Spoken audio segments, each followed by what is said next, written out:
షాద్ నగర్ వైపు ఉన్న మన స్వర్గసీమ వెంచర్ లో ప్లాట్లు కొన్న వాళ్ళంతా సంతోషంగా ఉన్నారు. ఒక్కసారి విజిట్ చేయండి. నమస్తే, welcome to I dream talking point with కవిత.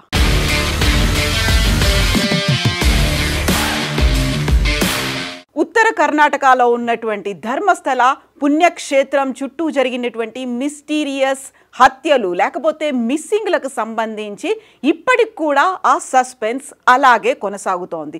ధర్మస్థల పుణ్యక్షేత్రంతో పాటుగా నేత్రావతి నది, అలాగే అక్కడున్నటువంటి వెస్టర్న్ ఘాట్ అడవుల్లో చిన్నపిల్లలు, మహిళలు, మైనర్లు, అందులోనూ 12 ఏళ్ల నుంచి మొదలుపెట్టినటువంటి దాదాపు 100 మందికి పైగా ఒక మిస్టీరియస్ మరణాలకి సంబంధించి ఆ డెడ్ బాడీస్ని నేను స్వయంగా నా చేతులతోనే తగలబెట్టాను, కొన్ని చోట్ల పాతి పెట్టాను, కొన్నిసార్లు వాటిని నదిలో విసిరేశాను, ఇంకొన్నిసార్లు వాటిని గుర్తు తెలియకుండా ఆనవాళ్లు కనిపించకుండా ఉండేలా డీజిలో పెట్రోల్ పోసి తగలబెట్టాను అనేటువంటి మాటతో ఒక మాజీ పారిశుద్ధ్య కార్మికుడు బెల్తంగడి పోలీస్ స్టేషన్కి వచ్చిన తర్వాత ఆ వార్త కేవలం ధర్మస్థల కర్ణాటకలోనే కాదు దేశవ్యాప్తంగా చర్చనీయాంశమైంది. అయితే ఆ కేసుకి సంబంధించి ఆ వార్తలు, వాదనలు, విశ్లేషణలకు సంబంధించి ధర్మస్థల పుణ్యక్షేత్ర ట్రస్ట్ ఇప్పుడు చైర్మన్ ఆయన సోదరులు సివిల్ కోర్టుకు వెళ్ళిన తర్వాత ఆ వార్తలు అనాథరైజ్డ్ పర్సన్స్ ప్రచురిస్తున్నారు, పుణ్యక్షేత్రంతో పాటుగా మాకు కూడా చెడ్డ పేరు వచ్చేలా ప్రవర్తిస్తున్నాయి కాబట్టి ఈ 8,000కు పైగా ఉన్నటువంటి వెబ్సైట్లు, యూట్యూబ్ కావచ్చు, ఫేస్బుక్ కావచ్చు, సోషల్ మీడియా అకౌంట్లు, వీటి మీద చర్యలు తీసుకోవాలంటూ వీరేంద్ర హెగ్గడే ధర్మస్థల క్షేత్ర ట్రస్ట్ చైర్మన్కి సోదరుడైనటువంటి హర్షేంద్ర హెగ్గడే కంప్లైంట్ చేయడంతో సివిల్ కోర్ట్ ఒక గ్యాగ్ ఆర్డర్ని జారీ చేసింది. ఆ తర్వాత మిగతా ఎవరైతే వారిని నిషేధిస్తూ ఆ వార్తలు ప్రచురించకుండా చూడాలని సివిల్ కోర్ట్ ఆదేశాలు జారీ చేయడంతో 300కు పైగా ఆ సంబంధీకులు అందరూ హైకోర్టుకు వెళ్లారు. కర్ణాటక హైకోర్టు గ్యాగ్ ఆర్డర్ని తొలగించిన తర్వాత మాత్రమే ఇప్పుడు ఐ డ్రీమ్ ధర్మస్థలకి సంబంధించినటువంటి వార్తని మీ ముందుకు తీసుకొస్తోంది. యాక్చువల్గా ధర్మస్థలకి సంబంధించి ఏం జరుగుతోంది? ఒక మాజీ పారిశుద్ధ్య కార్మికుడు 1995 నుంచి 2015 వరకు వందలాదిగా మహిళల శవాల్ని, మైనర్ల శవాల్ని, చిన్నపిల్లల శవాల్ని చంపేశారు. వాటిని నేను తీసుకెళ్ళి నా చేతులతో వాటికి ప్రాపర్గా అంత్యక్రియలు జరగకుండానే పాతి పెట్టాను అనేటువంటి మాట చెప్పడం, దానికి సంబంధించి కంప్లైంట్ ఇవ్వడం, తన 2 అడ్వకేట్లతో కలిసి బెల్తంగడి పోలీస్ స్టేషన్కి వెళ్ళిన తర్వాత ప్రభుత్వం స్పెషల్ ఇన్వెస్టిగేషన్ టీమ్ని ఏర్పాటు చేసింది. ఇప్పుడు సిట్ దానికి సంబంధించినటువంటి డిగ్గింగ్ కార్యక్రమాల్ని మొదలుపెట్టింది. మాజీ పారిశుద్ధ్య కార్మికుడు ఒక 13 ప్రాంతాలని ఐడెంటిఫై చేసి చెప్పారు. ఈ ప్రాంతాల్లో నా చేతులతో నేను వారిని సమాధి చేశాను, లేకుంటే ఖననం చేశాను, ప్రాపర్గా వాటికి అంత్యక్రియలు జరగలేదు కాబట్టి ఆత్మలు నన్ను వెన్నాడుతున్నాయి, నాకు మానసిక ప్రశాంతత కరువైంది కాబట్టి ఇప్పటికీ నేను సైకలాజికల్గా డిప్రెషన్తో బాధపడుతున్నాను కాబట్టి వాటికి సంబంధించి ప్రాపర్గా ఇన్వెస్టిగేషన్ జరగాలి అనే ఉద్దేశంతో ఆ 13 ప్రాంతాలని చూపించిన తర్వాత డిగ్గింగ్ ప్రాసెస్ అనేది కంటిన్యూ అవుతోంది. ఈరోజు 5వ రోజు కొనసాగుతోంది. 9వ ప్రాంతంలో 6వ స్పాట్లో మాత్రం స్కెలిటన్ దొరికింది వితౌట్ స్కల్, అంటే ఒక అస్థిపంజరం దొరికింది తప్ప దానికి సంబంధించినటువంటి పుర్రె దొరకలేదు. అయితే అక్కడ ఉన్నటువంటి ఫోరెన్సిక్ నిపుణులు అంచనాల ప్రకారం అయితే అది మహిళది కాదు, ఒక పురుషుడి అస్థిపంజరంగా తేల్చినప్పటికీ ఇంకా ఫోరెన్సిక్ రిపోర్ట్కి సంబంధించి ఇన్వెస్టిగేషన్ చేయాల్సినటువంటి అవసరం అయితే ఉంది. ఇక 13 ప్రాంతాలకి సంబంధించి 9వ ప్రాంతంలో ఈరోజు 5వ రోజు అన్వేషణ అనేది కొనసాగుతోంది. అక్కడ ఎక్స్కవేటర్లను తీసుకొచ్చారు. దీంతో పాటుగా 20 మందికి పైగా వర్కర్స్ పనిచేస్తున్నారు. నిజంగానే అక్కడ మాస్ బరియల్ జరిగిందా అనేది ఆల్మోస్ట్ 106 మందికి పైగా మహిళలు, చిన్నపిల్లలు, మైనర్లకి సంబంధించినటువంటి డెడ్ బాడీస్లో అవి చూస్తే ఆనవాళ్లు కనిపించకుండా ఉండాలి అనే ఉద్దేశంతో తగలబెట్టమని నన్ను ఫోర్స్ చేశారు. అక్కడ రాజకీయ పలుకుబడి ఉంది, అధికారులు ఉన్నారు, పోలీసులు ఉన్నారు, పెద్దలు ఉన్నారు, వాళ్ళందరూ నన్ను ఫోర్స్ చేయడం వల్ల అనామకంగా వారికి అంత్యక్రియలు జరగకుండానే కంప్లీట్ చేయాల్సి వచ్చింది ప్రాసెస్ అనే నేపథ్యంలో డిగ్గింగ్ అయితే ఇప్పుడు మొదలు పెట్టారు.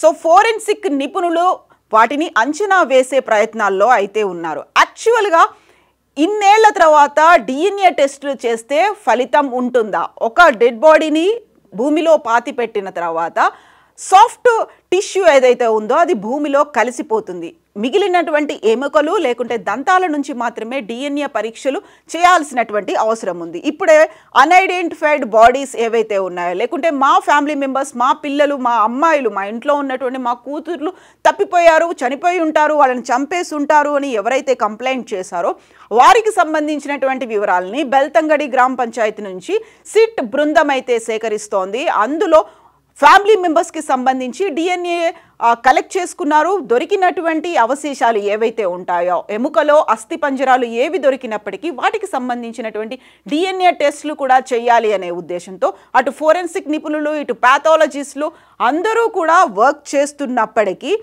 డౌట్ అనేది అయితే వ్యక్తమవుతోంది. యాక్చువల్గా ఇన్ని రోజులు 13 ప్రాంతాల్లో నేను పాతిపెట్టాను అని చెప్పినప్పటికీ దొరికింది ఒకే ఒక్క అవశేషంగా దొరికింది, అస్థిపంజరం దొరికింది. అది కూడా స్కల్ లేకుండా, పుర్రె లేకుండా దొరికింది. అది కూడా ఒక పురుషుడిది, మహిళది కాదు అని భావిస్తున్న నేపథ్యంలో మాజీ పారిశుద్ధ్య కార్మికుడికి ఉన్నటువంటి మానసిక స్థితి మీద డౌట్లు వస్తున్నాయి అనేటువంటి వార్తలు కూడా వినిపిస్తున్నాయి. యాక్చువల్గా ఆత్మలు నన్ను వెంటాడుతున్నాయి, సరైనటువంటి అంత్యక్రియలు జరపకపోవడం వల్ల అని ఒక వాదనతోనే తన అడ్వకేట్లను తీసుకొని కంప్లైంట్ చేయడానికి వచ్చిన తర్వాత నిజంగా జరిగి ఉంటుందా, లేకపోతే ఆయన ఏదైనా ఊహించుకుంటున్నారా, అలాంటిది ఏదైనా జరిగి ఉంటుందా అనే కోణంలో కూడా ఇప్పుడు దర్యాప్తు జరపాల్సినటువంటి అవసరం ఉంది అనేటువంటి వాదనలు వినిపిస్తున్నాయి. సైకలాజికల్గా ఇంపాక్ట్ ఏమైనా ఉందా ఆ వ్యక్తి మీద? ఇప్పటికే నార్కో అనాలిసిస్ టెస్టులు చేయాలి, లై డిటెక్టర్తో ఆయనకు టెస్టులు జరిపించాలి, మెడికల్ ఎగ్జామినేషన్ చేయాలి అనేటువంటి వాదన తను కంప్లైంట్ చేసిన దగ్గర నుంచి వినిపించినప్పటికీ ఇప్పుడు ఆ వాదనలు, విశ్లేషణలు అనేవైతే మరింతగా బలపడుతున్నాయి. At the same time Dharmasthala పుణ్యక్షేత్రానికి కావాలని ఎవరైనా డిఫేమ్ చేసే ప్రయత్నం, అందులోనూ అక్కడ ఉన్నటువంటి మాజీ పారిశుద్ధ్య కార్మికుడిని ఉపయోగించుకుంటున్నారా అనేటువంటి వాదన కూడా వినిపిస్తుంది. ప్రస్తుతానికి ధర్మస్థల పుణ్యక్షేత్ర ట్రస్ట్ ఫౌండర్లు అందరూ జైన మతానికి చెందిన వాళ్ళు ఇప్పుడు ధర్మస్థలంలో ఉన్నటువంటి శైవ క్షేత్రం, దీనికి హిందూ శైవ క్షేత్రానికి జైన మతస్థులే ఫౌండర్లుగా ఉన్నారు, వాళ్ళే ట్రస్ట్ మెంబర్లుగా, బోర్డు మెంబర్లుగా ఉన్నారు. సో ఈ ప్రస్తుతానికైతే ఫౌండర్గా ఉన్నటువంటి వీరేంద్ర హెగ్గడే తను రాజ్యసభ సభ్యుడు. తాను చేసినటువంటి సేవా కార్యక్రమాలకి దృష్టిలో పెట్టుకొని రాష్ట్రపతి నామినేట్ చేశారు రాజ్యసభ సభ్యుడిగా. తనకి గతంలోనే పద్మభూషణ్, పద్మవిభూషణ్ అవార్డులు వచ్చాయి. ధర్మస్థల క్షేత్రానికి సంబంధించి ఈ ట్రస్ట్ కూడా ఒక స్కూల్స్ని, ఇన్స్టిట్యూషన్స్ని, కాలేజెస్ని కూడా రన్ చేస్తోంది. సో ఆ వీరేంద్ర హెగ్గడే తమ్ముడే హర్షేంద్ర హెగ్గడే అయితే కంప్లైంట్ చేశారు ఇలాంటి వార్తలు ప్రచురించకూడదు అని. హైకోర్టు అయితే దాన్ని కొట్టేసింది. బట్ రాజకీయ పలుకుబడి ఉంది, అక్కడ ఉన్నటువంటి పవర్ అనేది ఉంది, పోలీసులు ఉన్నారు, అధికారుల అండదండలు ఉన్నాయి. కాబట్టి మాలాంటి సామాన్యులకి వాయిస్ దొరకలేదు. ఇప్పటికైనా మిస్సింగ్ కేసులు ఏవైతే ఉన్నాయో వాటన్నిటిని ఐడెంటిఫై చేయాలి, త్వరితగతిన విచారణ జరపాలి అనేది తమ కుటుంబ సభ్యులు మిస్ అయిపోయారని కంప్లైంట్ చేసినటువంటి పేరెంట్స్, ముఖ్యంగా తల్లుల దగ్గర నుంచి వస్తున్నటువంటి డిమాండ్. అయితే మాజీ పారిశుద్ధ్య కార్మికుడికి నిజంగానే సైకలాజికల్గా ఎఫెక్ట్ ఏమైనా ఉందా, అతని మీద కూడా నార్కో అనాలిసిస్ టెస్టులు, లై డిటెక్టర్ టెస్టులు జరపాల్సినటువంటి అవసరం ఉందా అనేటువంటి వాదనలు వినిపిస్తున్నటువంటి నేపథ్యంలో మాజీ పారిశుద్ధ్య కార్మికుడిని తీసుకొని బెల్తంగడి పోలీస్ స్టేషన్కి వచ్చినటువంటి అతని ఇద్దరు అడ్వకేట్లు ఒక షాకింగ్ నిజాన్ని బయటపెట్టారు. అది కూడా ఒక అడ్వకేట్ అనన్య గౌడ సిట్నే కంప్లైంట్ చేసింది. సిట్లో ఉన్నటువంటి ఒక ఇన్స్పెక్టర్ మంజునాథ గౌడ అనేటువంటి వ్యక్తి ఈ మాజీ పారిశుద్ధ్య కార్మికుడిని బెదిరిస్తున్నాడు, కేసుని వాపస్ తీసుకోమని, ఆ విచారణని ఆపేద్దామని, లేకపోతే నీ ప్రాణాలకే ప్రమాదం ఉంటుంది అనేటువంటి బెదిరింపులు మంజునాథ గౌడ చేస్తున్నాడని అడ్వకేట్ అనన్య గౌడ అయితే కంప్లైంట్ చేసింది. బట్ సిట్ మాత్రం దీన్ని తోసిపుచ్చుతోంది, ఖండిస్తోంది, అలాంటిదేమీ జరగలేదు అనేటువంటి మాట కూడా చెప్తోంది. యాక్చువల్గా సిట్ కూడా ఏర్పాటైన తర్వాత అది పారదర్శకంగా వ్యవహరిస్తుంది, బాధ్యతాయుతంగా ఉంటుంది అనేటువంటి మాటని ప్రతి ఒక్కరు నమ్మారు. సీఎం సిద్ధరామయ్య కూడా అదే మాట చెప్పారు. ఇదే మాటని ధర్మస్థల తీర్థక్షేత్ర ట్రస్ట్ కూడా అనౌన్స్ చేసింది. పారదర్శకంగా విచారణ జరపాల్సినటువంటి అవసరం ఉంది. సిట్ కూడా ఎవరి ఒత్తిడులకు తలగొద్దు, రాజకీయాలు ఇందులో పనికిరావు అనేటువంటి మాట, మేము సహకరిస్తాము అనే మాట కూడా ధర్మస్థల తీర్థక్షేత్ర ట్రస్ట్ అయితే చెప్పినప్పటికి కూడా ఇందులో వినిపిస్తున్నటువంటి విభిన్నమైనటువంటి వాదనలు, సిట్ ఏర్పాటు చేసి ఇన్ని రోజులు గడిచిన తర్వాత అందులోనూ తవ్వకాలనేవి మొదలు పెట్టిన తర్వాత మొన్న 4th డే దొరికినటువంటి అవశేషాలు భూమికి 2-3 అడుగుల లోతులో దొరికినటువంటి అవశేషాలు. ఇక నేత్రావతి నదితో పాటుగా వెస్టర్న్ ఘాట్స్ అడవుల్లో, దట్టమైన అడవుల్లో అయితే వేట కొనసాగుతోంది. ఇలాంటి డిటెక్టర్లను పెట్టుకొని లేకపోతే ఎక్స్కవేటర్లను పెట్టుకొని ఆ వర్క్ అయితే కొనసాగుతున్నప్పటికీ మాజీ పారిశుద్ధ్య కార్మికుడికి మానసిక స్థితి బాలేదా అనే దాంతో పాటుగా నిజంగా అలాంటి కండిషనే ఉంటే పోలీస్ అధికారులు ఆయన్ని ఎందుకు బెదిరిస్తున్నారు అనేటువంటి మాటలు, డిఎన్ఏలు నిజంగానే ఐడెంటిఫై చేయొచ్చా, ఇన్నేళ్ల తర్వాత జరుగుతుందా అనేటువంటి మాటలు, వీటన్నిటితో పాటుగా రాజకీయ ఒత్తిడి ఉందా? ఎందుకంటే ముందు నుంచి కూడా రాజకీయ ఒత్తిడి, పలుకుబడి ఉంది కాబట్టి కేసులని, కంప్లైంట్లని తీసుకోలేదు.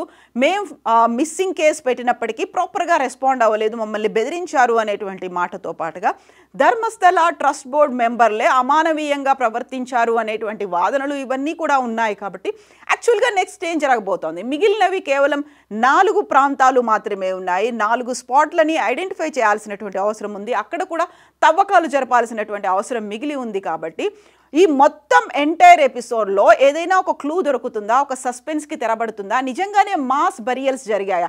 కేవలం 106 మాత్రమే కాదు, 426 హత్యలు జరిగాయి. అలాంటి మిస్సింగ్ కేసులు అనేవి ఆ పరిసర ప్రాంతాల్లో జరిగాయి అనేటువంటి వార్తలు వినిపించాయి. మాస్ బరియల్ జరిగింది అనేటువంటి మాట, అందులోనూ 12 ఏళ్ల చిన్నపిల్లలకి సంబంధించి కూడా అందులో ఉన్నారు అనేది.